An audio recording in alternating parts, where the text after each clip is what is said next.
আসসালামু আলাইকুম। লিজাস কুকিংয়ে সবাইকে স্বাগতম। আমন্ত্রণ জানাচ্ছি আমার নতুন একটি এপিসোড দেখার জন্য। আজকে আমি তৈরি করব দুধ আর সাবুদানা দিয়ে ভীষণ মজার একটি পুডিং রেসিপি। আশা করি আমার আজকের রেসিপিটি আপনাদের কাছে ভীষণ ভালো লাগবে। আর ভালো লাগলে আমার চ্যানেলটি সাবস্ক্রাইব করে ফ্রেন্ডস অ্যান্ড ফ্যামিলির সাথে শেয়ার করবেন। আর পাশে থাকা বেল বাটনে ক্লিক করে রাখবেন আমার পরবর্তী ভিডিও নোটিফিকেশন পাওয়ার জন্য। আর ভিডিওটি দেখা শুরু করার আগে অবশ্যই একটি লাইক দিয়ে তারপর দেখা শুরু করবেন। তো আমি এখানে একটি মিক্সিং বল নিয়েছি আর এখানে নিয়েছি 1 কাপ পরিমাণ সাবুদানা। আমি এখানে 1 কাপ পরিমাণ নিয়েছি, আপনারা চাইলে কিন্তু কম বেশি করেও নিয়ে নিতে পারেন। এবার এই সাবুদানার মধ্যে নর্মাল তাপমাত্রার পানি দিয়ে খুব ভালো করে ধুয়ে নিতে হবে। এতে করে এই সাবুদানার মধ্যে যদি কোনো ময়লা থাকে তাহলে সেগুলো চলে যাবে। আমি এবার এই সাবুদানাগুলোকে এভাবে একটু কচলে কচলে ধুয়ে নিচ্ছি। আর এই সাবুদানার পুডিংটা কিন্তু ভীষণ মজার। যারা এই সাবুদানার পুডিং খান নাই তারা কিন্তু এই গরমে কিংবা এই ঈদের মধ্যে একবার হলেও ট্রাই করে দেখতে পারেন। তো সাবুদানাগুলো ভালো করে ধুয়ে এ থেকে পানিগুলো ভালো করে ঝরিয়ে নিতে হবে। তো সাবুদানা থেকে পানিটা ঝরিয়ে নিয়েছি আর এগুলো কিন্তু একদম ঝরঝরেই আছে। এদিকে চুলায় আমি আগে থেকে পানি দিয়ে ফুটিয়ে নিয়েছি আর এই ফুটন্ত গরম পানির মধ্যেই এই সাবুদানাগুলো দিয়ে দিচ্ছি। এবার একটি প্যাচোলা দিয়ে ভালো করে নেড়ে দিতে হবে। আর এই সাবুদানাগুলো সিদ্ধ হতে 8 থেকে 10 মিনিট সময় লাগবে। যখন এই সাবুদানার কালারটা ঠিক এরকম হয়ে আসবে ঠিক তখনই বুঝতে হবে যে সাবুদানাগুলো সিদ্ধ হয়ে গিয়েছে।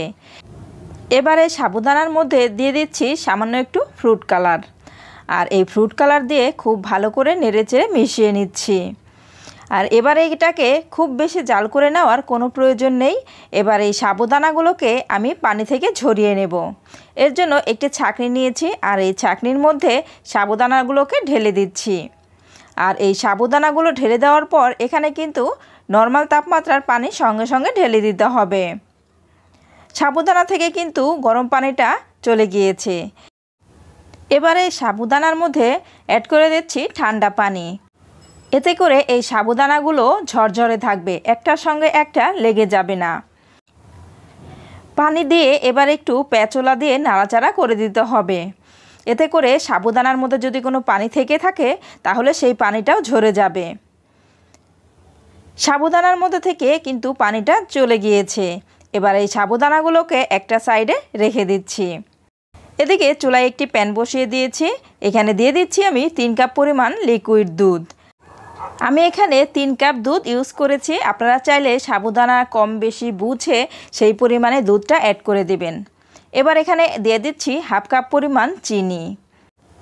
অ্যাড করে দিচ্ছি 1 চা চামচ পরিমাণ আগার আগার পাউডার।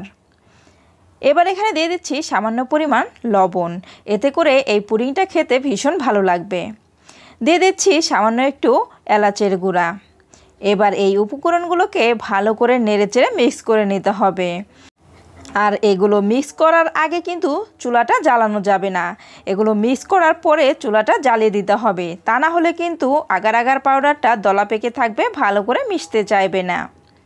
তো আমি কিছুক্ষণ সময় নিয়ে এগুলোকে ভালো করে জাল করে রান্না করে নিচ্ছি। যখন এটা ঘন হয়ে আসবে ঠিক তখন এখানে দিয়ে দিচ্ছি সাবুদানাগুলো। সাবুদানাগুলো দিয়ে সঙ্গে সঙ্গে খুব ভালো করে নেড়ে দিতে হবে। আর এটা কিন্তু একটু নাড়াচাড়া করলেই খুব সুন্দরভাবে দুধের সঙ্গে মিশে যাবে। পুডিংটা সেট হওয়ার জন্য এগুলো কিন্তু একদম পারফেক্টভাবে হয়ে গিয়েছে। এর চেয়ে বেশি আর রান্না করার কোনো প্রয়োজন নেই। এবার চুলা থেকে নামিয়ে আমি একটি পুডিংয়ের বাটিতে সেট করে নিচ্ছি। আর আমি এরকম একটি বাটিতে পুডিংটা সেট করে নিচ্ছি। আপনারা চাইলে আপনাদের পছন্দ মতো যে কোনো বাটিতে পুডিংটা সেট করে নিতে পারেন। এবার এটাকে আমি নর্মাল তাপমাত্রায় রেখে ঠান্ডা করে নিচ্ছি। ঠান্ডা করে নেওয়ার পর এটাকে আমি ফ্রিজে রেখে দেব 2 ঘন্টা। আর এই 2 ঘন্টা সময়ের মধ্যেই কিন্তু পুডিংটা খুব সুন্দরভাবে সেট হয়ে যাবে। আর এই পুডিংয়ের উপরে যে এরকম একটু বাবলস আছে, এই বাবলসগুলোকে একটু তুলে ফেলে দিতে হবে। এতে করে পুডিংটা দেখতে খুব সুন্দর হবে। আমি এই বাবলসগুলোকে একসাথে করে তুলে ফেলে দিচ্ছি। এই গরমে এরকম যদি ঠান্ডা ঠান্ডা পুডিং থাকে তাহলে কিন্তু খেতে ভীষণ ভালো লাগে। আর বাসার সবাই কিন্তু এটা খেতে ভীষণ পছন্দ করে।